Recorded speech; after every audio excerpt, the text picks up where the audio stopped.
I really am excited to introduce Sandi Russi. She's a certified yoga instructor. She's been teaching yoga for over 18 years. In 2015, Sandi acquired Sac Yoga. She offers special focus classes such as restorative yoga, yoga of miracles, and aroma bliss yoga, incorporating pure therapeutic-grade essential oils to enhance and deepen the experience. In 2003, Sandi founded WISH, W-I-S-H, which stands for Waldorf-Inspired Sacramento Homeschoolers. She also founded Holistic Learning Resources. Over the years, the program has grown and currently offers classes at 3 locations, bringing homeschooling families and excellent teachers together for art, science, woodworking, handiwork, musical theater, gardening, outdoor education, and other holistic hands-on classes. Sandi has been a student of the Course of Miracle for 12 years.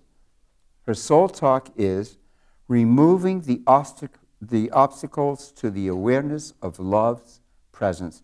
Please welcome to SAC Soul Talks, Sandi Russi.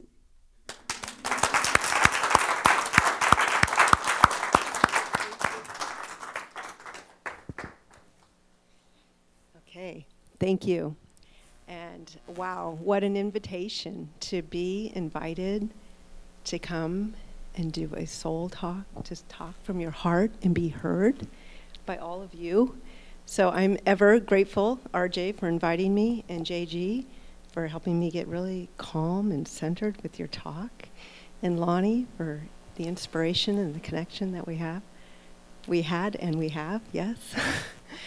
So, connecting from the heart, what is that? We heard RJ ask the question too. What does that mean, to connect heart to heart? What does that really mean? What does it mean to feel love and to give love? So this is something we can think about, we can talk about, but how do we actually experience it?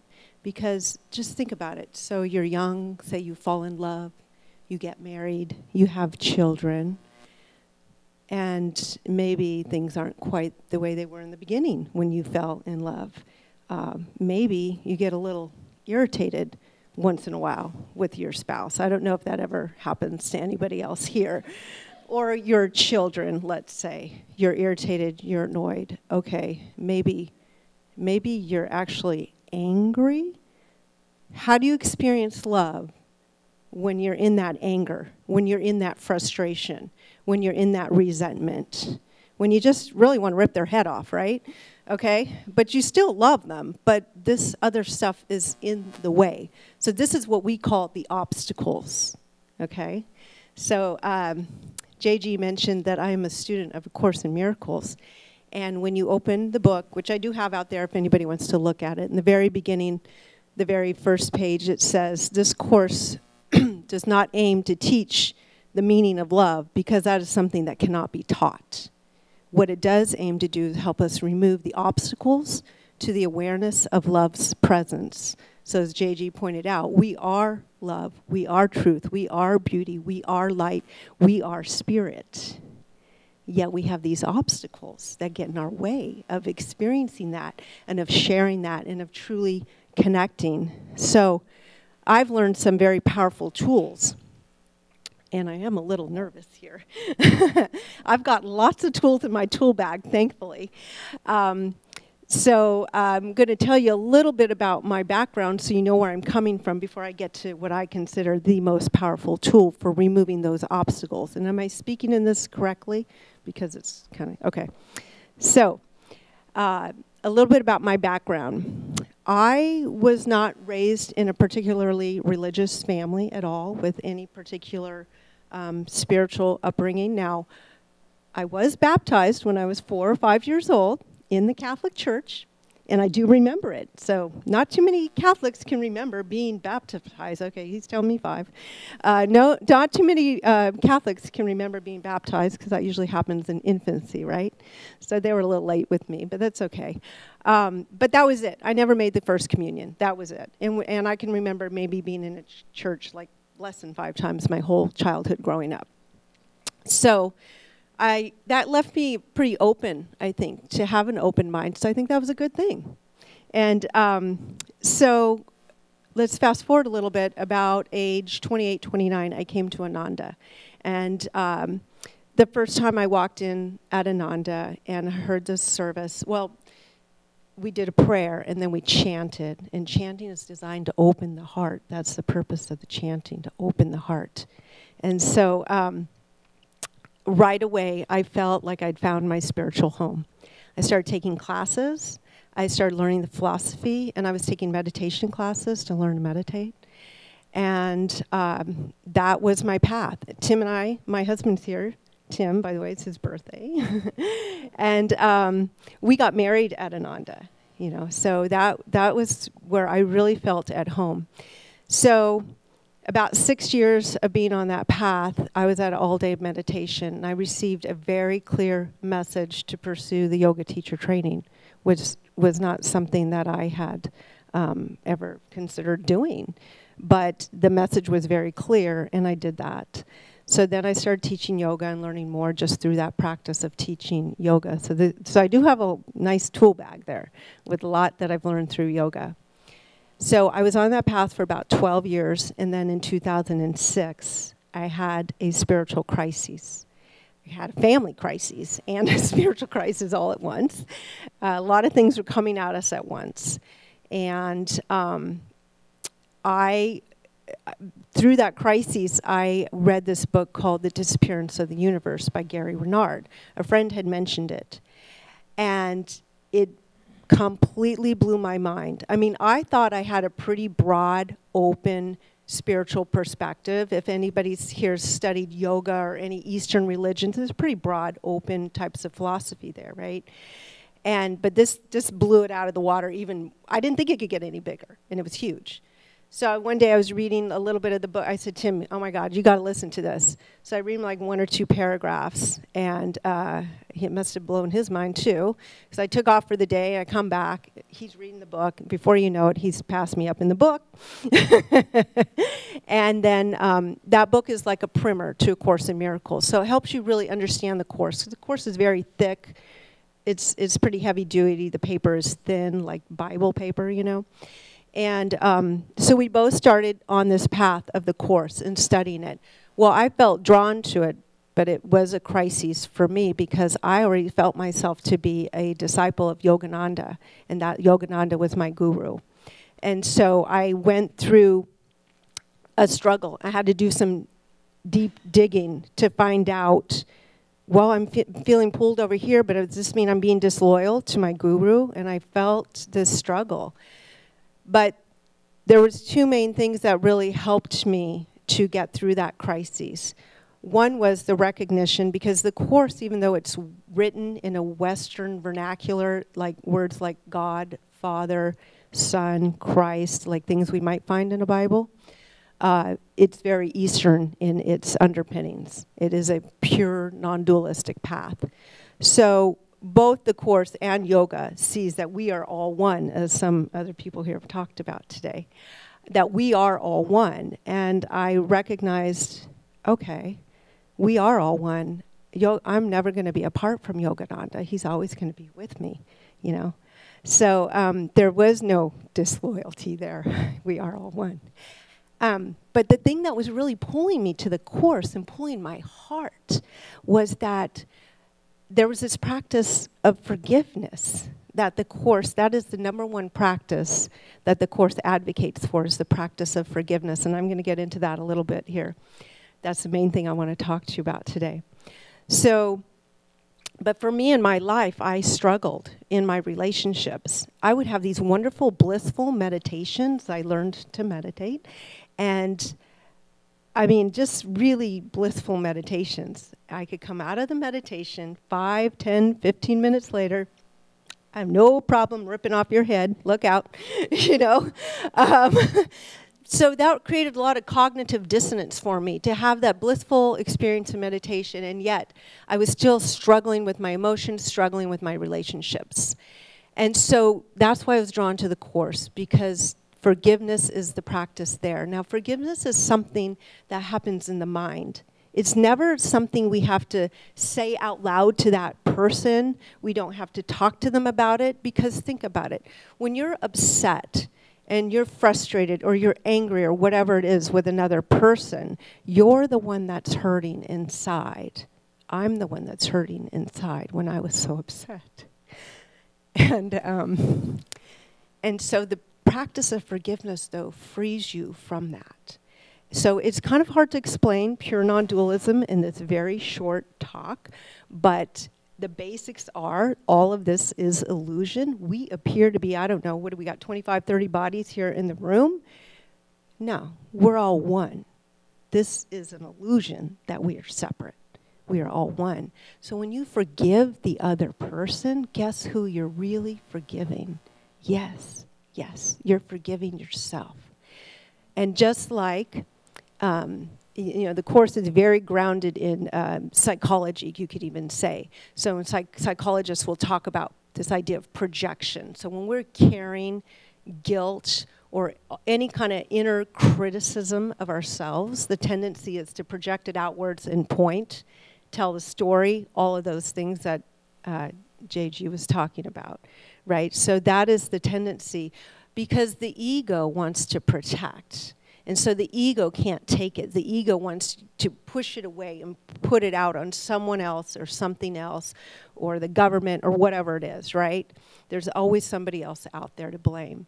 So this practice of forgiveness that you do internally, and in the beginning, I didn't know what I was doing. It was like I was totally in kindergarten with this. So in the beginning, what I would do is just go inside and say, I want to forgive this person, and I'd call on Spirit to help me forgive. Because we learn in the Course is that it's just the little willingness. All you need is that little willingness. And maybe when you're first going inside to call for that help, you're still so ticked off. You know, you're like even arguing with Spirit. I'm so angry with this person, but could you just help me forgive them? You know, it might be like that. I don't know. I mean, that's how it was for me sometimes. So what I discovered when I started to practice, even the little baby steps I was taking towards this, was not, I still meditate, was not only that I could feel peace and calmness in meditation, but I started experiencing inner peace in my day-to-day life. The rest of the time when I'm out in the world doing my responsibilities and whatnot, that I started to feel peace inside, like more and more and more. And that, like the proof is in the pudding, you know, it's like when the rubber hits the road. Even Yogananda said, we test our religion in the cold, hard light of day. So whatever your practices are, whatever your beliefs are, you know, you test them out here in the real world. Well, we don't call this the real world. We still call this an illusion, but we test them out in our daily lives, our work lives, our family lives, everything. So the practice of forgiveness is the biggest thing that has totally shifted and changed my life. So I'm going to say another little bit about what's going on inside of us. Is another thing that we've learned is we all carry so much guilt. Now we're aware, and especially there's a lot of women in here, anybody who's been a parent, a mother, I think the mothers especially carry a lot of guilt, right? So that's just the guilt that we're aware of.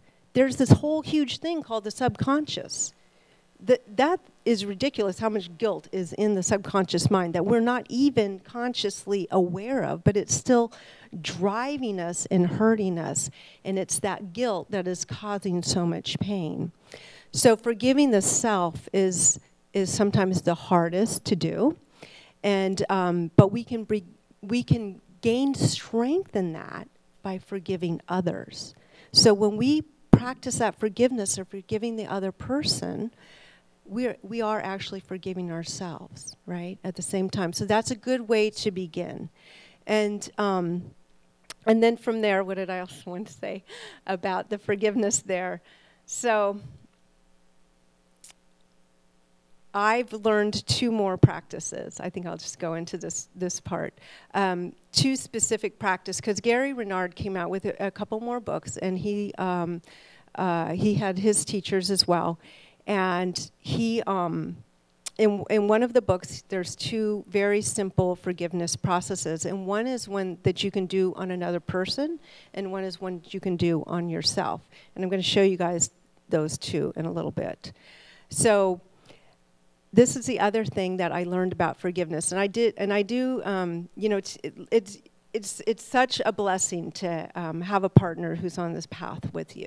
So what a blessing that Tim and I both came to the course together. And we got to practice forgiveness on each other, because those 2-3 years were the roughest in our marriage.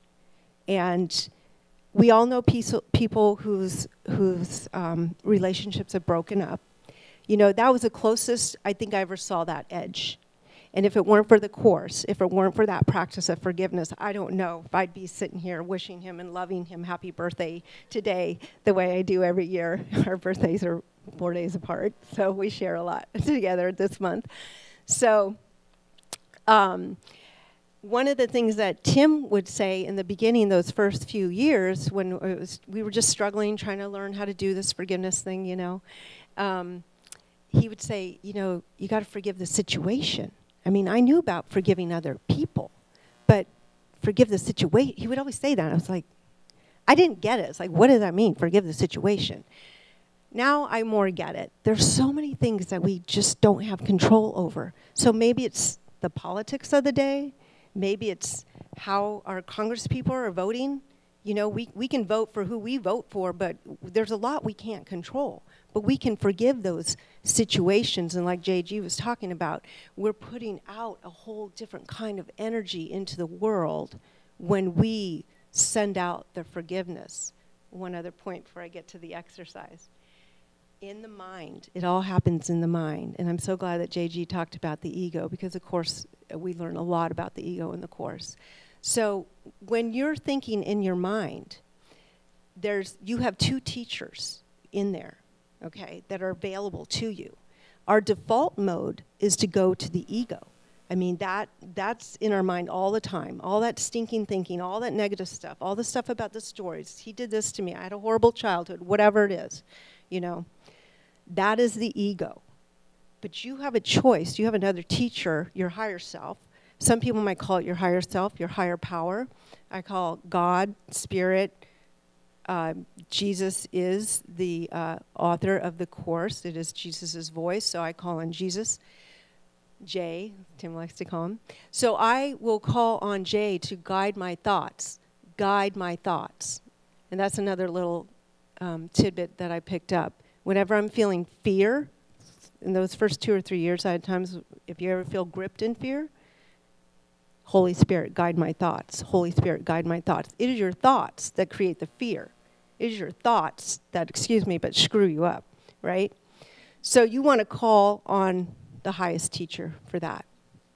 So I want to show you now the process of forgiveness that I've learned and that I use. And can I do it without the mic, or how can I do this? Well, I have to use my arms. I think I'll say it to you and then I'll show it to you, okay? Well, because I teach yoga, I still do. Because I teach yoga, I made up some arm movements, you know, and we can do it seated. I usually do it standing in my classes, but you guys can do it seated. You might uncross your legs. And we'll just move the arm. When you bring the body into it, it kind of helps ground it more. So the words are, and you can just think of a person you want to forgive right now, and some of you have your eyes closed already. Awesome. Whoever that first person is that you just thought of, let it be that person, okay? It might be the person you love the most, or you think you love the most. It could be somebody over there in Washington, I don't know. So whoever you'd like to forgive, just see them in your mind's eye. And these are the words, and you can repeat them mentally after me. You are spirit, whole and innocent. All is forgiven and released. So now say it just within your own mind. You are spirit, whole and innocent. All is forgiven and released. So if I were going to do it with my hands, you could put your hands in the prayer position. And just bow your head. You are spirit, whole and innocent. And then the hands. All is forgiven and released. One more time. You are spirit, whole and innocent. All is forgiven and released.